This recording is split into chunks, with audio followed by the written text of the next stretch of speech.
चतुर खरगोश की कहानी। एक घने जंगल में एक क्रूर शेर रहता था। वह प्रतिदिन जंगल के जानवरों को मारकर खा जाता था। सभी जानवर उसकी दहशत से बहुत परेशान थे और एक दिन उन्होंने मिलकर एक योजना बनाई।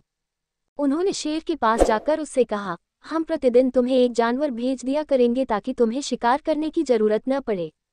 शेर इस प्रस्ताव से खुश हो गया और मान गया। अब प्रतिदिन एक जानवर शेर के पास जाता और वह उसे खा जाता। एक दिन एक चतुर खरगोश की बारी आई।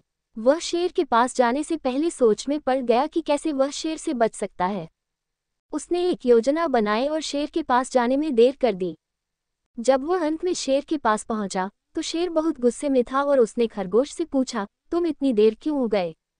खरगोश ने बहुत ही शांत स्वर में उत्तर दिया, महाराज, मैं समय पर आ रहा था, लेकिन रास्ते में एक और शेर ने मुझे रोक लिया और कहा कि वह इस जंगल का राजा है। मैंने उसे समझाने की कोशिश की कि आप इस जंगल के राजा हैं, लेकिन वह नहीं माना। शेर यह सुनकर बहुत गुस्से में आ गया और बोला, मुझे उस शेर को दिखाओ, मैं उसे सिखाऊंगा कि इस जंगल का असली राजा कौन है।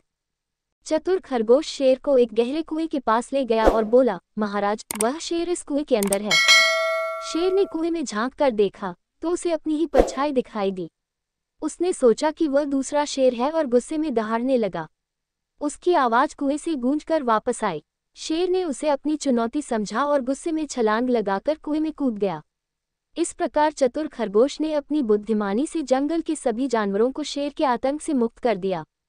इस कहानी से हमें ये सीखने को मिलता है कि बुद्धिमानी और धैर्य से बड़ी समस्या का हल निकाला जा सकता है।